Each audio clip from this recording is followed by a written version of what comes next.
All right, today we'll begin another chapter among the judgments of Yehovah.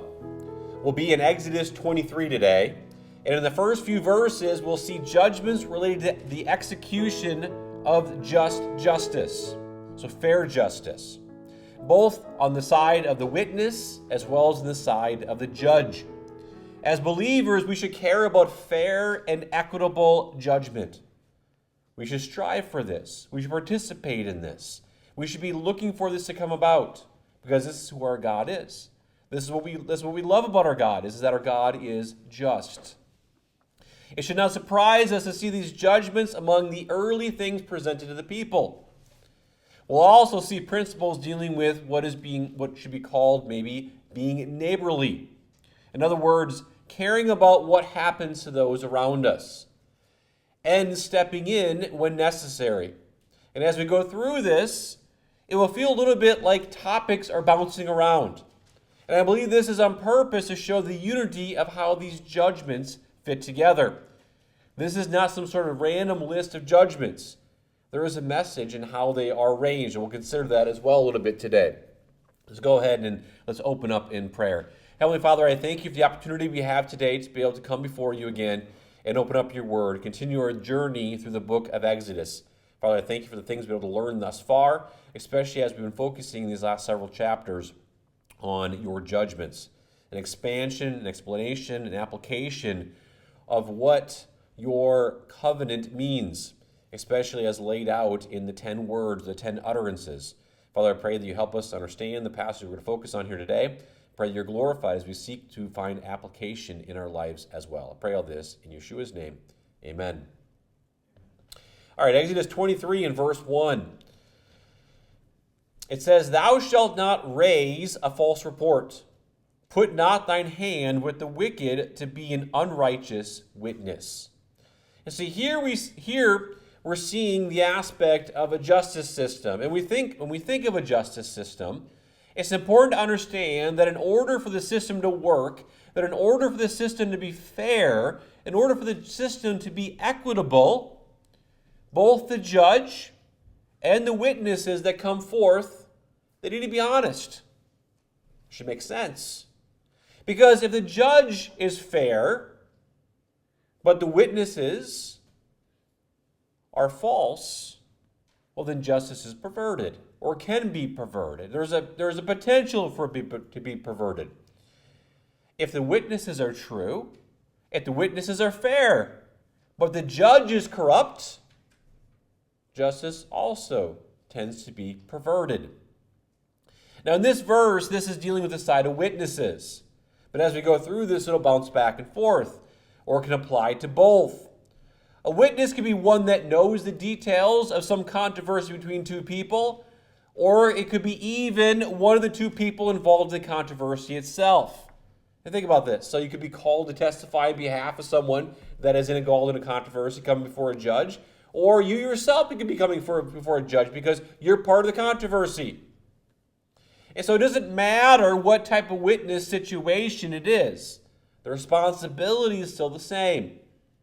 As a witness, you need to tell the facts in an honest and a true way. It should be a no-brainer. We read this verse here and it's kind of like, yeah, well, I get this. But the reality is that this is not how things always work out. Now, when we think of this, it's easy to just simply think of this as not lying. Again, verse 1, "Thou shalt not raise a false report." So we can think of this as like not lying. And that's true. But it also includes telling all the relevant facts. You see, sometimes raising a falsehood is not giving all the details. So sometimes you think about lying is just about a matter of just not telling something is wrong.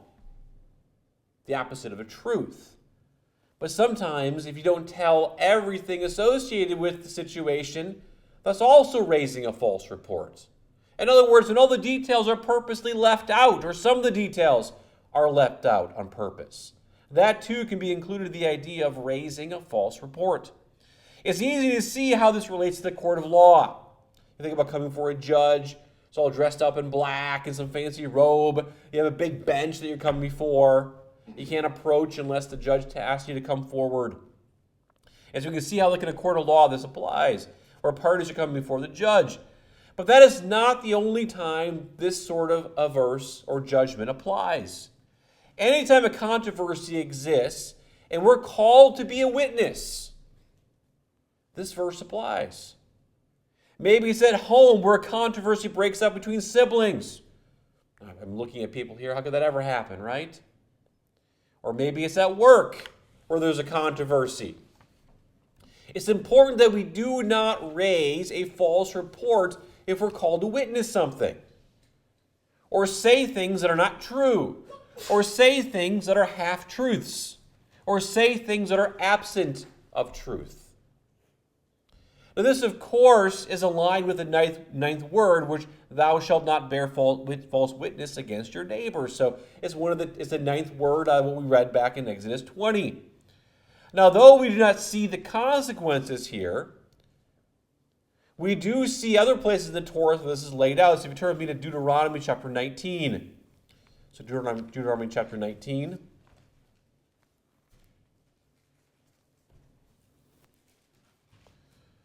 Deuteronomy 19 and verse 16. If you read a few verses here, it says, if a false witness rise up against any man to testify against him that which is wrong, then both the men between whom the controversy is shall stand before the Lord, before the priests and the judges, which shall be in those days. So in other words, the idea is like both people are saying, I didn't do it. And it's obvious one of them did. So sometimes God needs to get involved in different ways and stand before the judges and the priests. Verse 18, and the judges shall make diligent inquisition, and behold, if the witness be a false witness, and hath testified falsely against his brother, then shall ye do unto him as he had thought to have done unto his brother. So shalt thou put evil away from among you. And so, continue on here as well. And those which remain shall hear and fear, and shall henceforth commit no more any such evil among you. And thine eyes shall not pity, but life shall go for life, eye for eye, tooth for tooth, hand for hand, foot for foot. And so we can see here the principle of an eye for eye and a tooth for tooth. In other words, whatever the false report was, that's the equitable judgment associated with it. And so if you raise a false report, if you are a witness with a false report and it's found out that you testified incorrectly, falsely, well then the judgment that was equitable to fall against, if that claim had been true, falls against you. And so you could be just called into the matter potentially, to witness, to say, hey, did you see this man do this or not? And if you testify wrongly, well, you'll face the consequences for that because you perverted judgment or you tried to pervert judgment and injustice. Now, if you go back to Exodus chapter 23, verse 1 says, thou shalt not raise a false report, but it says here, put not thine hand with the wicked to be an unrighteous witness. And the second half of verse 1 has another element of being a false witness, and that is putting thy hand with the wicked. Well, what is this saying? Well, it's saying that there are going to be times when others are going to encourage you to be a false witness. And there can be many reasons why you end up being a false witness, but one of those reasons can be related to the reality that someone else is trying to get you to be a false witness. Maybe they're your friend. Maybe they're your coworker. Maybe they're your sibling, your brother or sister. And maybe they're lying to cover up their reputation, or they're lying for some other reason. They have a different agenda for why they want you to ask to raise a false report, or to do something, or to associate with their cause. But you know it's wrong. And just because you're pressured to be a false witness, because another person is encouraging you to do so, it doesn't mean that you follow along what they're asking you to do. Again, none of this is like seriously deep. What this is Yehovah saying is, you know what's right, do what's right. You know what's wrong, don't do what's wrong. Don't associate with someone that's trying to tell you to do wrong. Rather, as a true Yehovah follower, you do what is right. You do not pervert justice. Rather, you encourage righteous judgment. This is what Yehovah wants his people to do. Moving on to verse 2. Thou shalt not follow a multitude to do evil, Neither shalt thou speak in a cause to decline after many to wrest judgment. Now, the first part of verse 2 is in some ways connected to the same idea from the second part of verse 1, when it had said, it says, put not thine hand with the wicked to be an unrighteous witness. Thou shalt not follow a multitude to do evil. You see, sometimes the pressure to do wrong is in the context here of being a false witness, but this can really relate to anything opposed to truth. So keep that in mind here. So we have principles being laid out. Here is the principle of being a witness or a false witness, which is something we should not be doing. But then we have things that build off of that but have application in a greater manner. Thou shalt not follow a multitude to do evil. And so sometimes there's one person encouraging you to do wrong. Sometimes it gets more difficult because there's many people encouraging you to do wrong. Many people encourage you to be a false witness or to go the wrong direction. And so it's not just one or two people encouraging you to do wrong, but multitude. And this is where it really gets difficult at times to do right. Why is that? Because it's one thing if one person or two people are coming and you say, hey, why don't you just do this? Why don't you go this direction? But if you have a whole bunch of people saying, hey, if you don't do what I'm doing, you're going to be weird.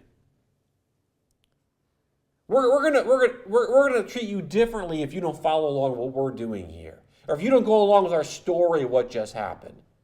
And so it becomes difficult at times to do that which is right. Sometimes there's 5 people encouraging you to do wrong. Sometimes 10, sometimes 20, sometimes 100 people.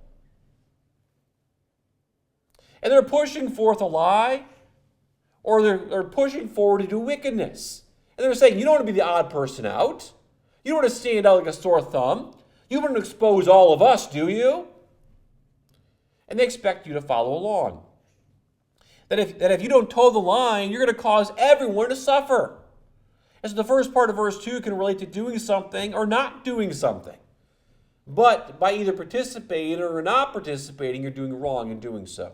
As it says, thou shalt not follow a multitude to do evil. Now the second part, which says, neither shalt thou speak in a cause to decline after many to wrest judgment. So the second part talks about specifically speaking. It says, neither shalt thou speak in a cause. So it's talking about speaking. Or saying something that goes along with the crowd. That causes judgment here to be wrested, which has the idea of twisted or stretched out. Or perverted is the idea. Usually what happens in these situations is the philosophy of the ends justify the means becomes the prevailing rationale. Have you ever heard that before? The ends justify the means. Do you understand what that means? Well, it means is that, this is the goal. It doesn't matter how I get here as long as I get to this position. But the Bible says how you get there matters. And so it doesn't matter if you think this is the right goal. You don't go the wrong path to get there. You don't say the ends justify how you get there. As long as I get there. That's a prevailing justification of how the world operates today. In other words, although the multitude may know what they are doing is wrong, they believe that the outcome or what will happen will be correct, at least in their eyes.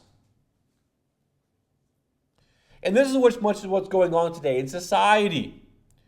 Whether it's with homosexuality or transgenders or in the political arena, we have many that are putting forth lies or committing wrongs because they think that the end, that this group that's been marginalized in their eyes, as long as we can get it so they're not marginalized, well, that's a good justifiable end goal, right? As long as we get there.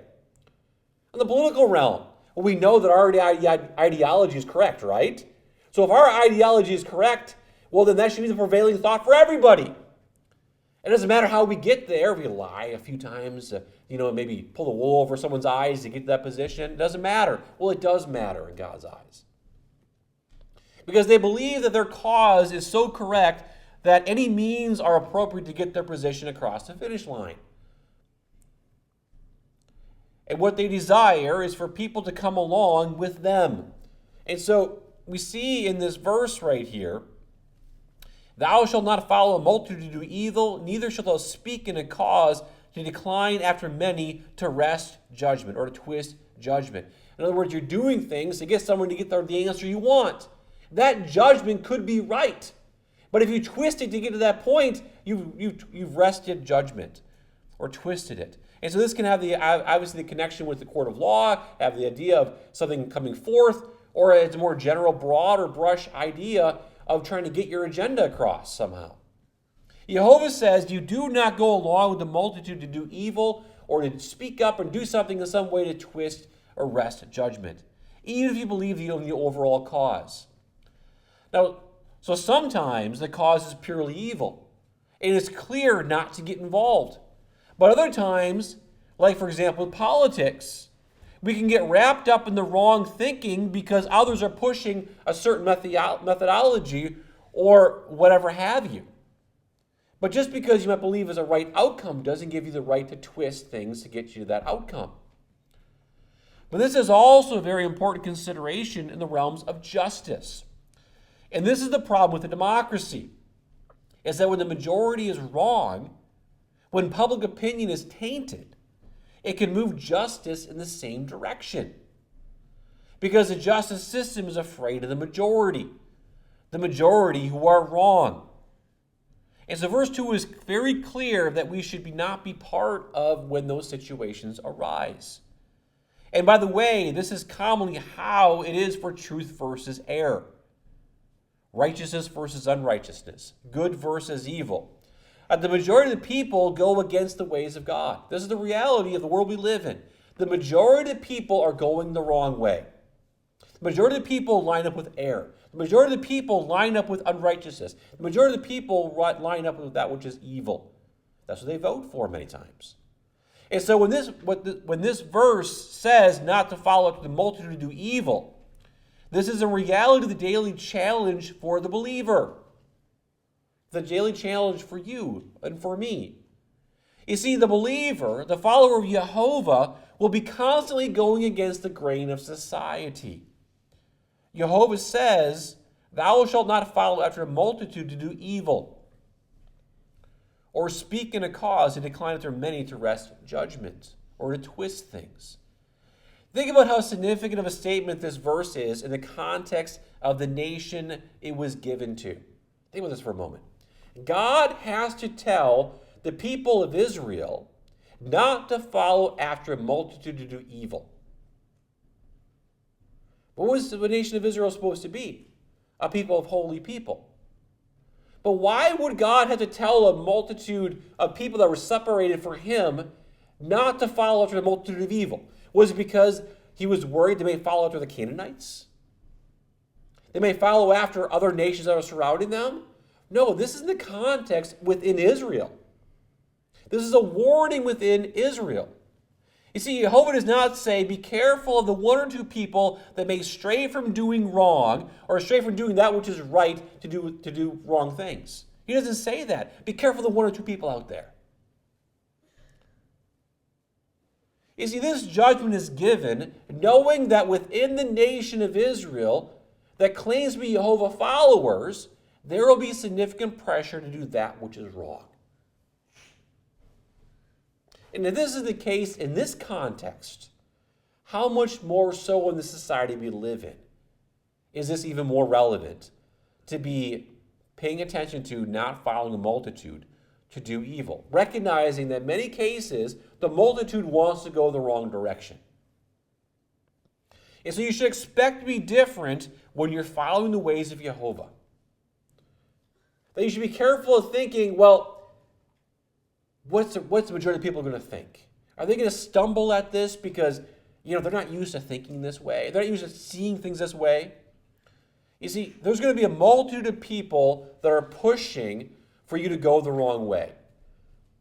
Whether that is bringing in the form of justice, as in being a true witness for proper judgment, or it's aligning with truth in general. The majority of the people want to go the wrong way. Verse 3, neither shalt thou countenance a poor man in his cause. Now we find yet another verse dealing with the executing of righteous judgment. Now what this verse is saying is that just because someone is poor, it does not mean that we tilt justice in their favor. In other words, If there's a controversy between a rich man and a poor man, or a regular person and a poor man, the poor man does not automatically get the advantage because he's poor. Now, the reality is that there are those among the poor that do evil just as much as those among the rich or the average folks that do evil. There are poor people that are wicked too. And so you don't just give the benefit of the doubt to say, oh, you're poor, you must have been wronged. And it does justice wrong if the poor get the upper hand in judgment. And if we bring it to the present day, this is what's going on with much of the illegal immigrants across the world. You hear about the news. Because in many situations, they're put above the law because of their economic status. Think about how much this happens. Whether it's related to housing or government benefits or whatever it might be. And see, this is contrary to Yehovah's righteousness. The same thing happens when minorities or groups of people get preferential treatment above other classes or groups. Status, economic, or whatever have you, should not allow them to be passed on fair justice. So you can see here, the farther society gets from Yehovah's ways, the farther it falls into chaos. And that is what we are seeing in the U.S. and other countries right now. But even though we can see this on a large-scale application, it's important not to lose sight of how this should impact how we interact with what others that we interact with and we push for or stand for in justice. And so it affects us as well in how we interact with people. So just because we come across a person that's disadvantaged doesn't mean we always assume that they're right. We got to be careful how we interact with people. Moving on to verse 4. If thou meet thy enemy's ox or his ass going astray, thou shalt surely bring it back to him again. After 3 verses of dealing with executing proper justice, whether in a position of being a witness or a judge, we have a couple of verses dealing with animals belonging to someone's enemy. Now, the text has not defined who an enemy is. Out of the 282 times this word is found in the Old Testament, 280 times is translated as enemy, and twice is translated as foe. So pretty consistent. The reality is this word can refer to someone that does not like you, or vice versa. So they don't like you or you don't like them. This does not have to do or refer to someone you potentially get into an altercation with whenever you come in contact with them. Sometimes we just think of an enemy as someone that is physically confrontational or verbally or something like that, but it can simply refer to someone you do not like or they don't like you. Now keep in mind, the feeling doesn't have to be mutual. So they might just not like you, or maybe you just don't like them, and they don't care, but you just don't like them. And so this is the context of what this is referring to when it says, if thou meet thine enemy's ox or his ass going astray, thou shalt surely bring it back to him again. And so here's the situation. You're walking along and you come across the animal of your enemy that has clearly gotten loose.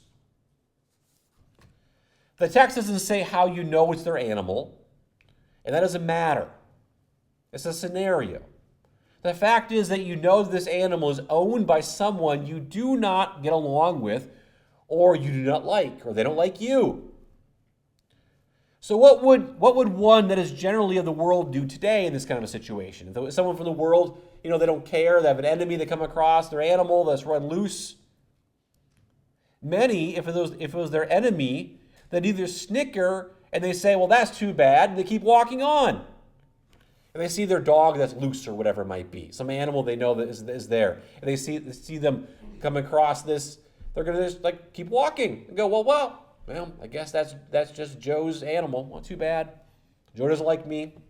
I guess I don't need to take care of his stuff. That's his bad, right? And for laughs, they might even say something to their enemy the next time they see them and go, oh yeah, the other day I saw your dog running around, right? Isn't that kind of how the society kind of works today? But they clearly indicate they could have helped, but they chose not to. But what does Yehovah say that we should be doing? Well, the answer is we should bring the animal back to its master. We can see here the expectation that we have mercy and care towards everyone, including our enemy, not just those we might like. Now, Paul says in Romans 5 that Yeshua did this very same thing for us. If we turn to Romans chapter 5.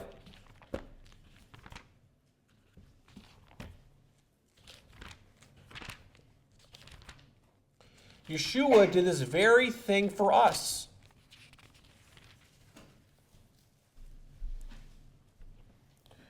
In Romans 5, take a look at verse 6. It says, For when we were yet without strength, in due time Christ died for the ungodly. For scarcely for a righteous man will one die, yet peradventure for a good man some would even dare to die. But God commendeth his love towards us, in that while we were yet sinners, Christ died for us. Much more then, being now justified by his blood, we shall be saved from wrath through him. For if, when we were enemies, we were reconciled to God by the death of his Son, much more, being reconciled, we shall be saved by his life. In other words, we, in the situation of being sinners, opposed to God, we are considered enemies of God. But what did God do? Well, we were enemies of him. Well, you could see that we were lost. You could see that we were wrong in what we were doing, but he still chose to send his Son, his only begotten Son, Yeshua, to die for us. We were reconciled to him. You see here, Yeshua followed the principle here in the Torah. He could have just kept on going, well, another human just goes his way. He'll never find his way back. And that's true. Had God not reached out to mankind and provided the solution for salvation, we would still be going astray.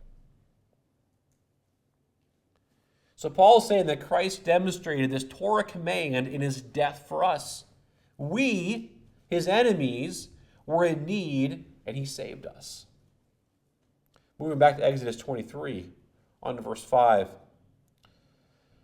It says, If thou see the ass of him that hateth thee lying under his burden, and wouldest forbear to help him, thou shalt surely help with him.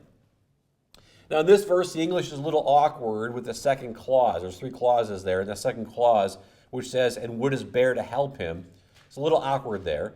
So the text basically reads, if you see the donkey of him that hates you lying under his burden, in other words, the donkey's on the ground because he's overloaded. So you loaded him up and donkey missteps or whatever it is and goes down, can't get back up. The verse continues, says, you should refrain from leaving him with it. You shall surely help relieve the burden. That's what the Hebrew is trying to say here. So it basically says, if you see the donkey of him that hates you lying under his burden, you should refrain or not stop from leaving him with it. You shall surely help relieve the burden. That's kind of the idea here. So it's not saying, and you wouldest forbear, in other words, you'd hesitate to not help. It's saying that you should not withhold yourself from helping, is what this is kind of trying to say. So again, we have another scenario with someone that is your enemy. Here it says someone that hates you. Now, although the text does not say, it seems to be implied that the one who hates you is with his donkey that's overloaded and on the ground. That's kind of what seems to be implied here. In other words, the person that hates you is in trouble here. His donkey is on the ground, can't get back up. He can't seem to get his donkey back up. And so you arrive. You're like that extra person that can help right the situation. And so, again, in this situation, you don't laugh at the one that hates you for the situation. You don't go, oh, looks like you got a rough time going on here. Too bad you overloaded your donkey. You got what you deserve. Rather, what you do is you insist on helping, even though the person doesn't like you. You insist on helping them. And helping here includes helping the animal. Now, none of the details are provided.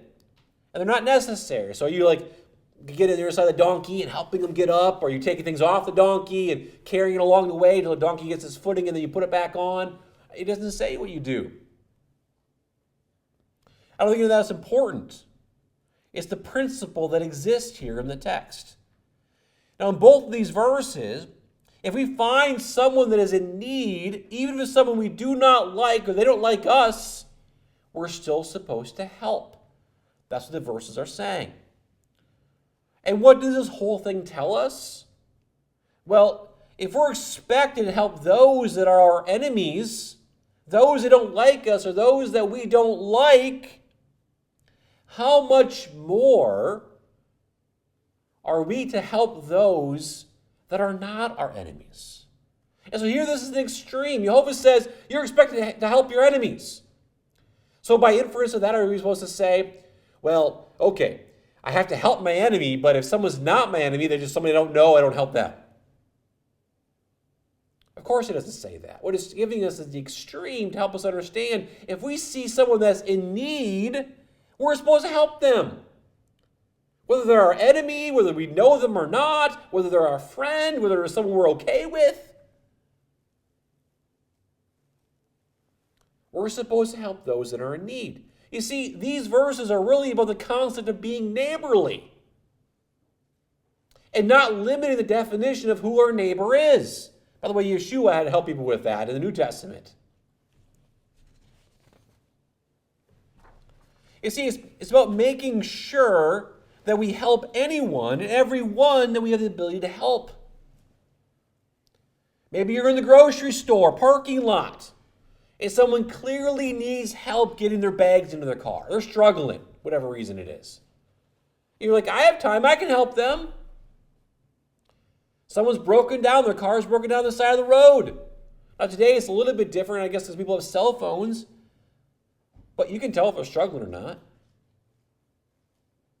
And maybe you can't even help other than making a phone call for them. Maybe you're at the park and there's some kids playing and it falls down, skins their knees or gets hurt, falls off the equipment. If you have the ability to help, you should offer to help. Even if it's your neighbor's kids you don't like, right? And of course, if it's someone that we know, we should definitely be looking to help. Yehovah wants his people to be a caring people. We don't hold grudges and take that into consideration if we help someone or not. We do not overlook a need because of who the other person is. Next verse here, verse 6. Thou shalt not wrest the judgment of thy poor in his cause. Now here we have another verse dealing with righteous justice.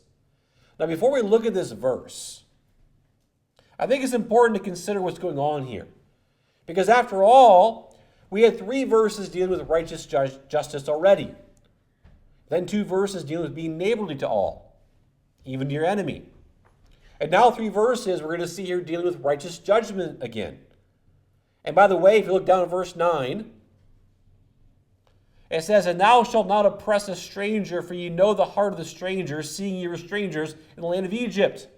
Does that sound familiar? Not familiar. Where have we seen that verse? Exodus 22, verse 21, or at least a variation of it. So what's going on here? Is Yehovah struggling to make a consistent thought presented to his people here? Is he struggling? Is he just like scattergun shooting things out here and they just kind of fall where they will with the order of the text here?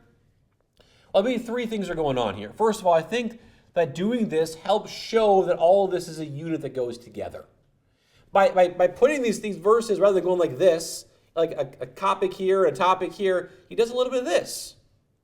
What does that do? It shows that all this is part of this, a combined unit. Second of all, it also shows the overlap in the various principles that emerge. Consider this for a moment. In other words, if we take the various things that we learn as principles from each one of these and apply them together, said another way, if everything were perfectly segregated, we might get the wrong idea that the principles derived only apply to those situations or the category of issues. So for example, if we take like 4 items, each finger represents an item, we've got this category of groups of items together. And we see principles associated with these items. And then we see another set of principles related to another grouping of items. We might think, well, this set of principles that comes from this only applies to this sort of topic. And these principles down here only applies to this topic. What happens if you do this? All of a sudden, principles you learn up here apply to things down here too. You see that? When you start doing this, all of a sudden, the principles you learn in one section can be applied to the principles or the other topics in the other section. So you see, Yehovah's judgments are consistent and united. A third thing, there's not always an easy way to categorize each one of these topics. There's an overlap that needs to be considered. And so by interweaving these judgments together, it helps us understand that we need to gather and interpret these judgments, these principles as a whole. It's not just a hodgepodge list. What Yehovah's doing here is purposeful. So consider that when you're trying to understand principles and apply them. Don't just go, well, I see the principle here related to slavery. It only applies over here. I see this judgment only relates to burglary. This principle only relates to dealing with justice. You see these things intertwine. So what Yehovah is doing here is purposeful. Now moving back to verse 6 here. Thou shalt not wrest the judgment of thy poor in his cause. Now we see the judgment that we're not to wrest or to twist or to stretch the judgment of poor. It says in his cause, or what he needs. And so that's key to understanding this verse. Now what this means is that we're not to overlook the poor and consider that situation is not worth the effort to bring forth proper judgment. Basically, oh, that person is a poor person. Who cares? They already have it rough. What's a little more roughness for them? So whether we're in the position of a witness, whether we're in the position of a judge, we're supposed to make sure we're following this verse. Now, this verse is the exact 180 of verse 3. Go back to verse 3 again. Neither shalt thou countenance a poor man in his cause. Verse 6, thou shalt not wrest the judgment of the poor man in his cause. Now, verse 3 is about not ruling in favor of the poor just because they're poor. Verse 6 is saying one should not twist a situation against the poor just because they're poor and they deserve it. So it's taking both perspectives. So we can see here with both verses, the poor are supposed to be judged fairly, based on circumstances, based on situation. Not favor towards them, nor unfavor against them. Just plain, fair, equitable justice. That's what God's trying to say here.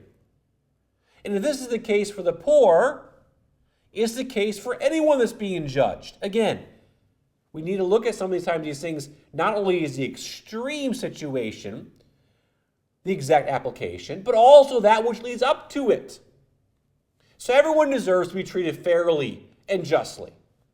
It is God trying to say only if you're poor do you fall in the category of being fair justice. And I think everybody here, if you were in a situation where you were wronged against, you wouldn't want someone to say, well, oh, you're not a poor person. You don't get fair justice here. You get pushed off the side. Well, of course not.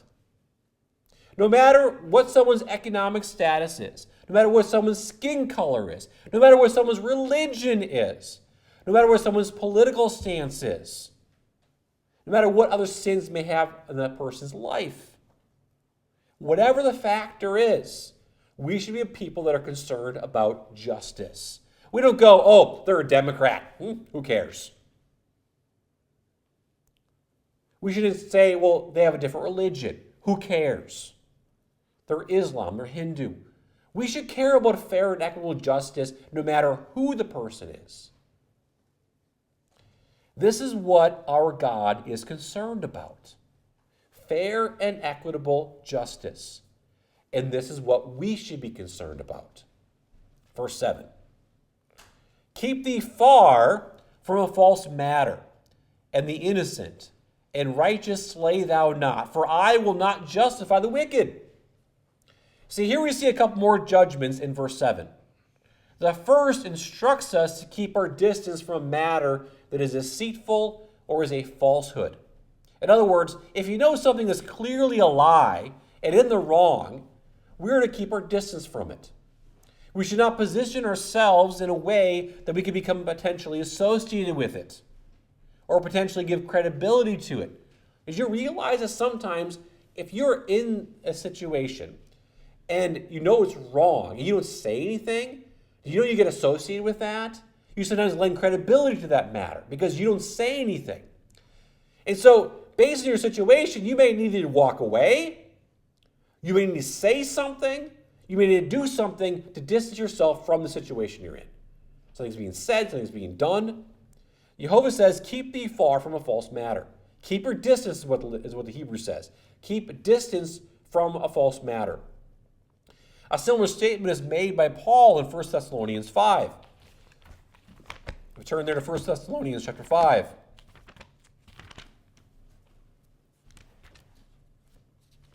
First Thessalonians chapter 5 and verse 22. We see the statement made here, abstain from all appearance of evil. It's a pretty similar statement. Abstain from all appearance of evil. You know what wickedness is. You know what evil is. You know what wrong is.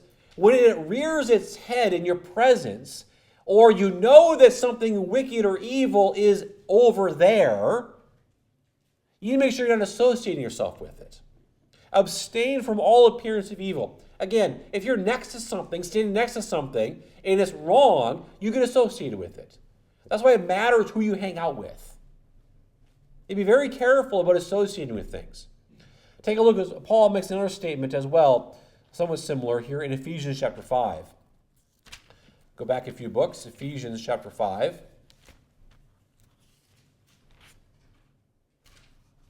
Ephesians 5 and verse 11. It says here, Ephesians 5:11, have no fellowship with the unfruitful works of darkness, but rather reprove them. Keep your distance from a false matter. Have no appearance of evil. So here, sometimes what you need to do is rebuke that, reprove that. Having no fellowship with the unfruitful works of darkness, but rather reprove them. So we as believers, and those that desire to associate with truth, need to be very careful in being associated with things that are false. This has much application, especially as it relates to truth versus error. Again, this is in the context of justice, but anything related to truth versus error fits the application of what this is dealing with. It's very easy to wrongfully think that compromise is a good thing. That if we give in a little bit, that maybe we can have a good outcome. Again, the ends do not justify the means. Keep your distance from a false matter. Do not associate a fellowship with darkness. We do not think that compromise is going to get us the ability to actually win something over. You see, verse 7, when it says, keep thee far from a false matter, is connected to our testimony. And what happens is that others pay attention to what we are associated with, what we're willing to do, where we're willing to go, what we're willing to stick our reputation with becomes part of who we are. And when error comes to light and we're seen as part of it or allowing it, not saying something, it does terrible things for what we say we stand for. Our desire and our testimony should be that we stand with Yehovah and the truth that he puts forth. When we associate with a falsehood or we associate with a deception, it becomes part of our identity. Someone says, why did you say something? Why didn't you do something? Why did you let me keep going in that direction? And if you take a look at a principle we find in 1 John chapter 1. 1 John, so not the Gospel of John, but towards Revelation there. 1 John chapter 1. I think it's very important to realize if we say we stand for truth and we don't stand for truth, it affects what we are viewed as. 1 John chapter 1. It's a classic couple verses here dealing with separation. 1 John chapter 1 and verse 5. It says, this then is a message which we have heard of him, and declare unto you that God is light and in him is no darkness at all. God does not associate with error. He does not associate with falsehood. In verse 6, if we say that we have fellowship with him and we walk in darkness, we lie and do not the truth. It's a very black and white situation or reality that exists. Light versus darkness. And so don't associate yourself, do not stand close to darkness and say that you're standing for light. That's what Exodus 23 and verse 7 is saying when it says, keep thee far from a falsehood. Don't be standing next to darkness and then say you're part of light. Because someone's going to go, wait a second, where's the light? There's just darkness sitting here you're associated with.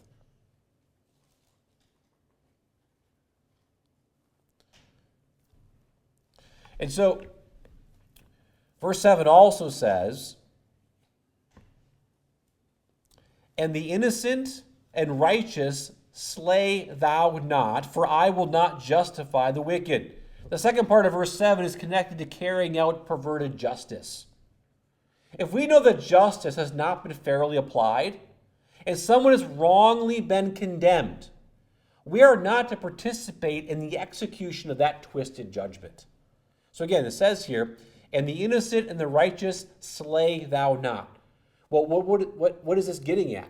Well, it's talking about the execution of someone that has been wrongly judged. See, here it refers to the innocent and the righteous.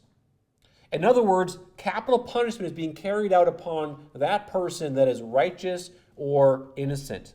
The Torah provides instruction for the people to participate in the execution of someone pronounced to be guilty of a capital offense. Take a look at Deuteronomy chapter 17. I think this verse becomes a little bit more understanding when you see what it says here a little later in the Torah. Deuteronomy 17 and verse 7.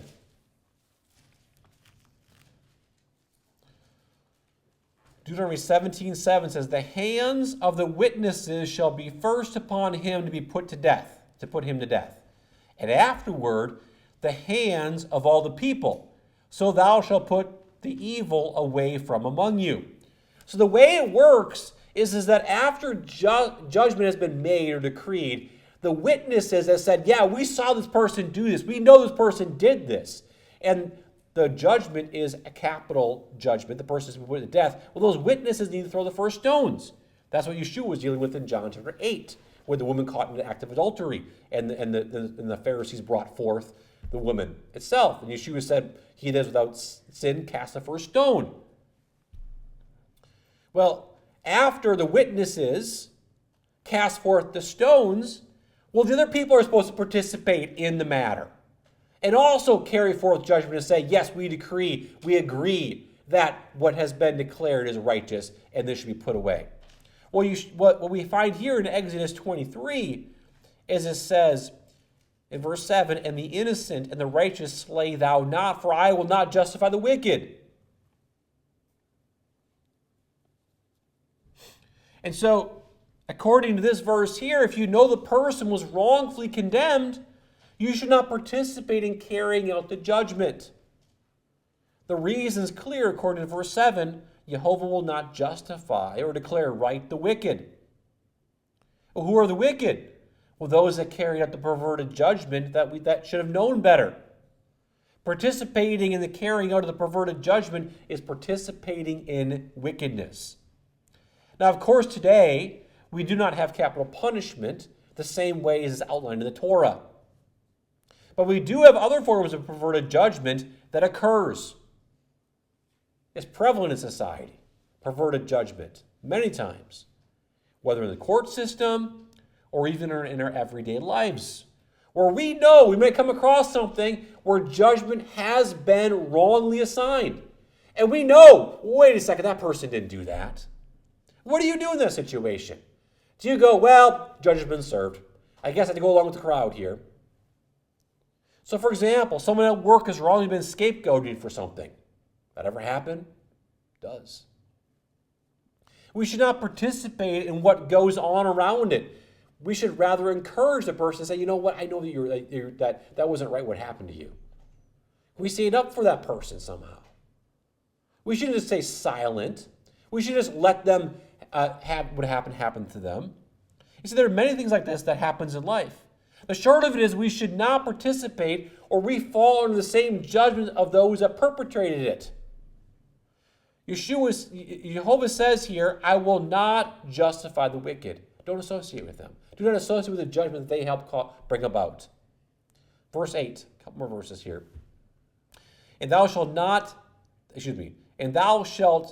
take no gift, for the gift blindeth the wise and perverteth the words of the righteous. Here we see another thing that can and does pervert judgment, and that's bribery.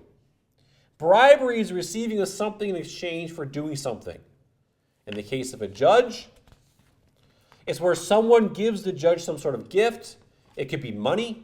It could be some sort of other special favor, something that's done. And when the judge comes to judge the matter, he will no doubt take the gift or the bribe into account. This, of course, can just as easily happen for a witness as well, where a witness can be bribed or given a gift. And when they have to give their testimony, they end up raising a false report because they're thinking about that gift or whatever it might be. It's like, well, I have to give that gift back if I don't say something for them. Now, it's important to realize that bribery does not always take the form of physical things. Sometimes it can take the form of flattery or words that can be used. When someone says something to butter somebody up, well, you're such a great judge. You do such great things. I know you like me and things like that. And so words can be used sometimes to promote a person as a form of a gift to pervert their judgment, to influence them to react in a way that they shouldn't react because the words we're using. So here the text says that you should never receive a gift in any situation like this. The reason is because it blinds the wise.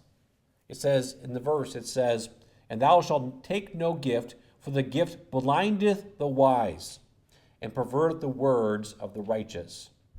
In other words, it clouds the thinking ability of the one that has the ability to make right judgment.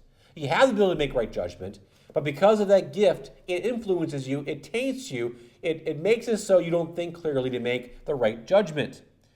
In order for you to keep your wisdom, you need to stay clear of things that it can incorrectly influence you. To be aware that this can happen. Now realize being aware of this principle is the first step in avoiding the problem. If you know that gifts blind people, if you know that words can flatter someone and move you in a direction that's not appropriate, you can shut that out. You can say, I can't listen to that. You can say, is there a reason why the person is doing that? But you need to understand that as the first step because that can help prevent the wisdom that God gives you to judge things appropriately according to his word, according to his truth, the right way. Verse 9. Also, thou shalt not oppress a stranger, for you know the heart of a stranger, seeing you are strangers in the land of Egypt. Now, this last verse we'll briefly consider today. This is essentially the same statement we saw back in Exodus 22. The difference is that it is in the context of justice. Now, back in Exodus 22 is in the context of taking advantage of and looking out for the disadvantaged. I think it was easy to see how that verse fit in there. Yehovah said that Yehovah said they should think back to when they were in a similar situation and learn from that. So they do not wrongly afflict those that are disadvantaged among their society. But here in Exodus 23, this truth is also applicable to the context of justice. Because when they were slaves in Egypt, justice was not being carried out fairly against them. Especially when you consider the portion of where Pharaoh withheld the straw. So think back to that. But he still required the same quota of brick. That wasn't fair when that happened. Especially when they were beaten for failing to meet the brick requirement. So just like they understood what perverted judgment looks like back in their situation earlier, Yehovah declares that they should not oppress strangers. Well, what is the oppression here in the context? Justice. Even a stranger, A non-Hebrew deserved proper judgment when they came before the judgment. So just like economics should not impact their judgment, nationality of the person should also not impact how Israel judged men. So again, here we see this idea that Yehovah is trying to show is that these principles, these judgments, intertwine one with another. And there is application beyond the immediate context. And so thinking about how they apply in one situation can also apply very easily in another situation. And so here's where we'll stop today at the end of dealing with justice or equitable justice, as well as dealing with being neighborly and how things intertwine here. So let's go ahead and let's close in prayer.